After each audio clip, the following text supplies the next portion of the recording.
Most people say they want to be happy, but what they actually want is to be comfortable. And those two things are not the same. Comfort feels safe, happiness feels meaningful. And the reason so many people feel empty isn't because life is hard, it's because they choose comfort and growth for too long. This immediately reframes happiness and makes people question their own choices. Welcome back to the Marcus Allgood Show. I appreciate everybody listening and watching and sharing the show and getting the word out there. If you feel any value in this, please share it with somebody that could get some value. And let's get into it. Comfort versus happiness. The difference most people miss. Comfort avoids discomfort. You're all warm and fuzzy and cozy. Seeks predictability. Chooses ease. Avoids risk. Keeps routines familiar. Feels good short term.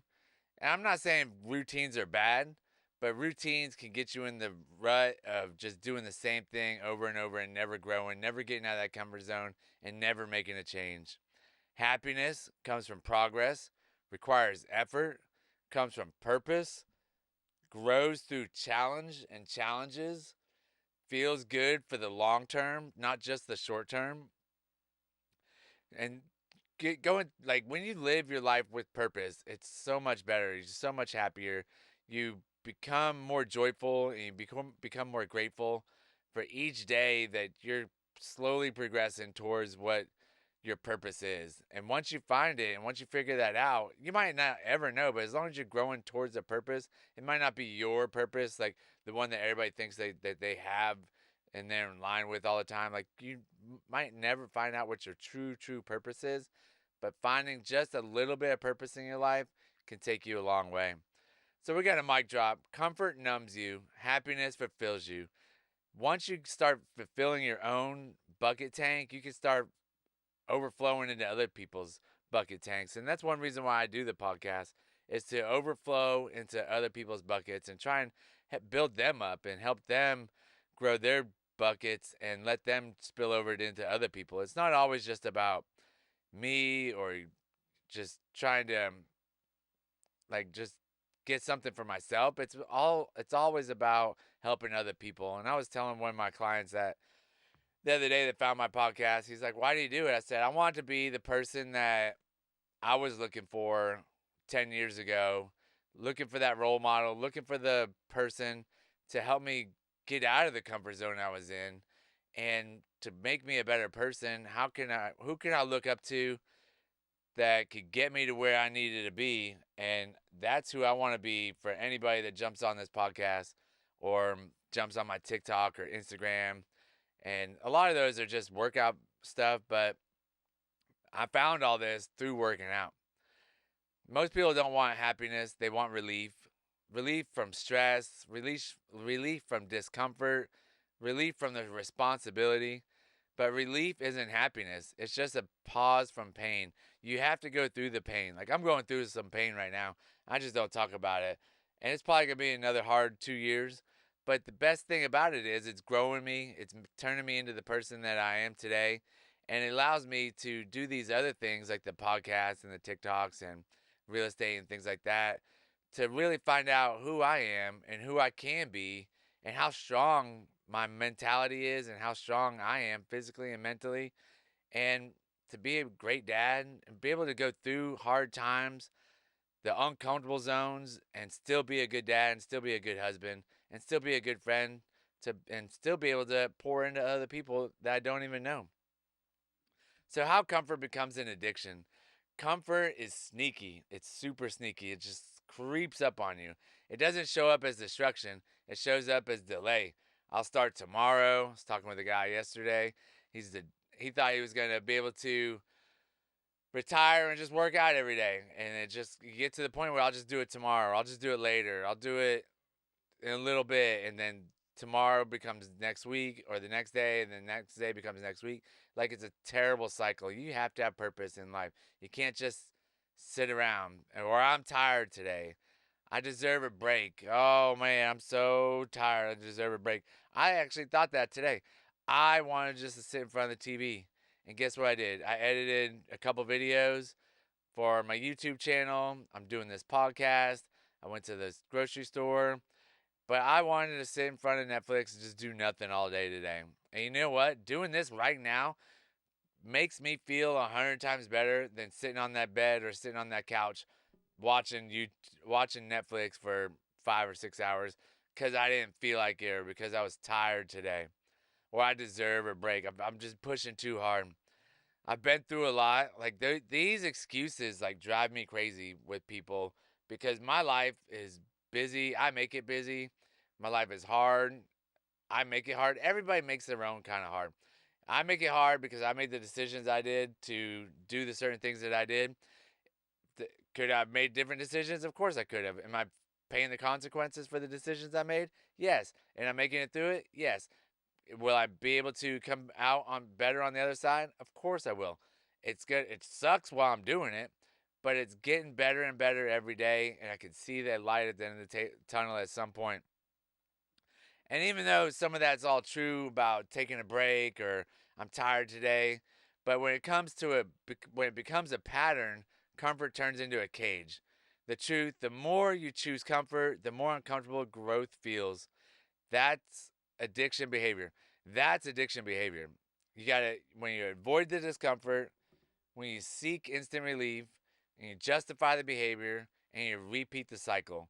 If you just keep doing that, that is when the comfort becomes a habit or actually just an addiction. And to get out of the addiction, it's super hard because you got to get uncomfortable and you have to, it's like any addiction that you have, you have to replace it with something else. So to get out of the comfort zone, you got to get in the discomfort zone. To find out what the discomfort zone is, you have to get out there, find some mentors, think about what you're just trying to do. Like, what are your goals? Write down some goals.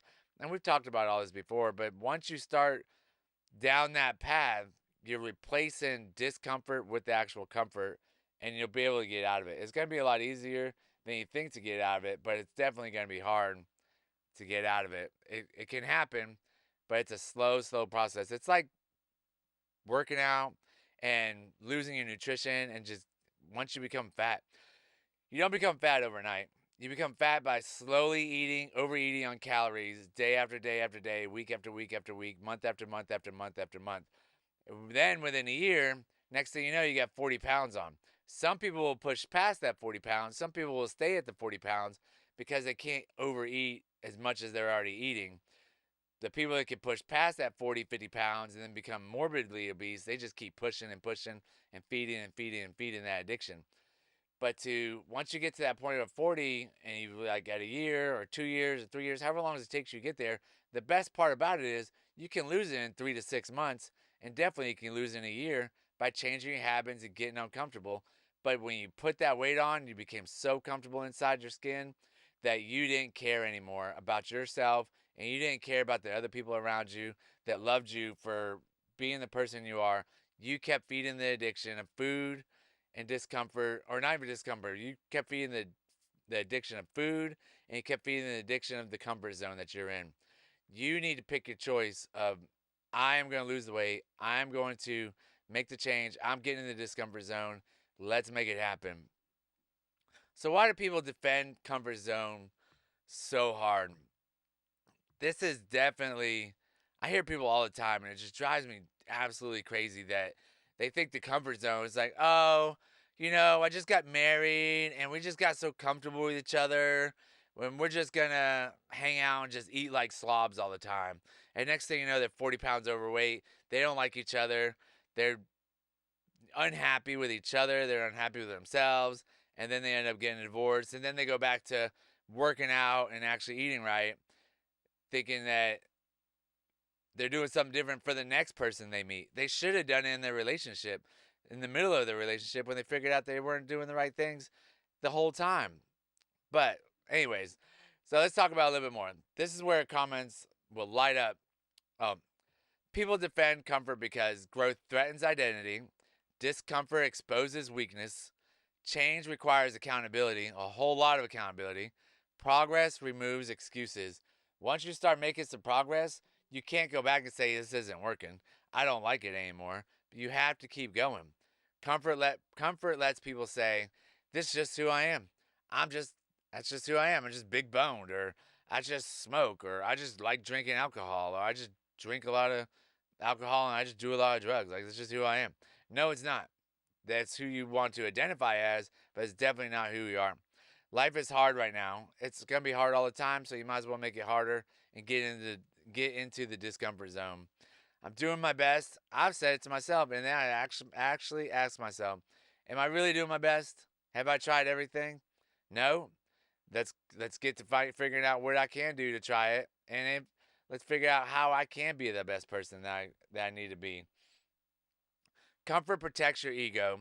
Growth builds your life, and the growth is an amazing chapter in your life. And you should always be growing. It's not just a single time in your life that you should be growing. It's always growing. I guarantee you talk to, some look. I mean, bring up the president. He's still growing. He's 79 years old.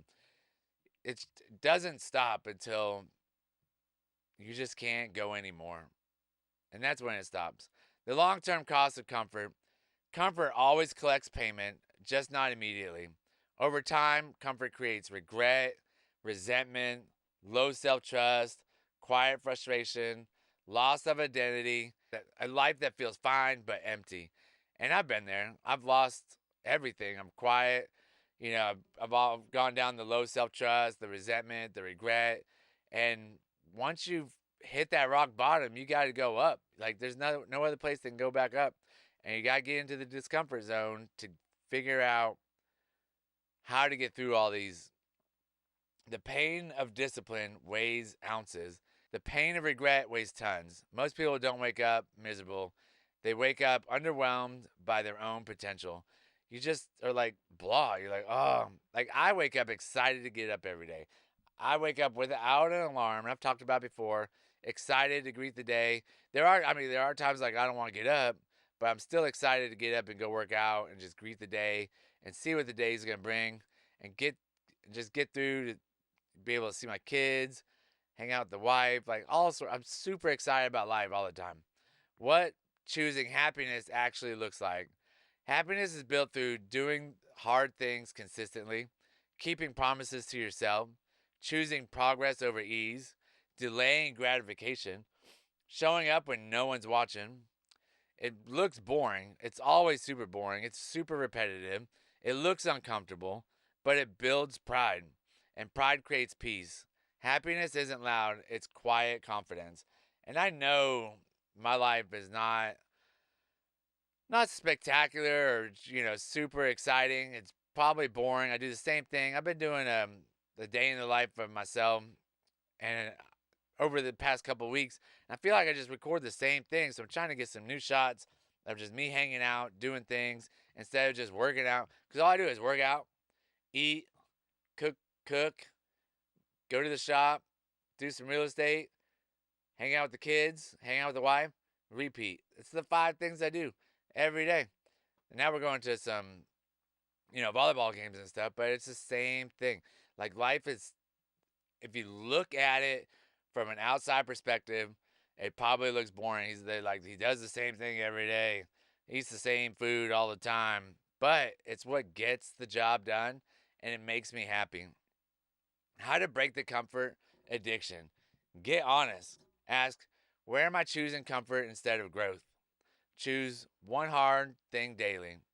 One workout, one conversation, one task you've been avoiding. Mine was running and also a high rocks race, and I'm doing another one in March. So that's getting me out of the comfort zone, and that's getting me, super outside the comfort zone. Stop romanticizing ease. Ease doesn't build legacy. Redefine self care. Self care isn't always rest, sometimes it's discipline. And remember this, the life you want lives on the other side of what you keep avoiding. Say that more than one time. Write it on the wall, write it on the mirror, write it anywhere you can to keep looking at it. Because if you're avoiding something, write down the things you're avoiding and jump to the other side of those. This week, every time you're faced with a choice between comfort and growth, choose the growth. Just one a day. Because happiness doesn't come from avoiding discomfort, it comes from becoming someone you respect. Comfort will keep you safe, but growth will make you proud. I appreciate everybody listening. That's the pod. Have a great day.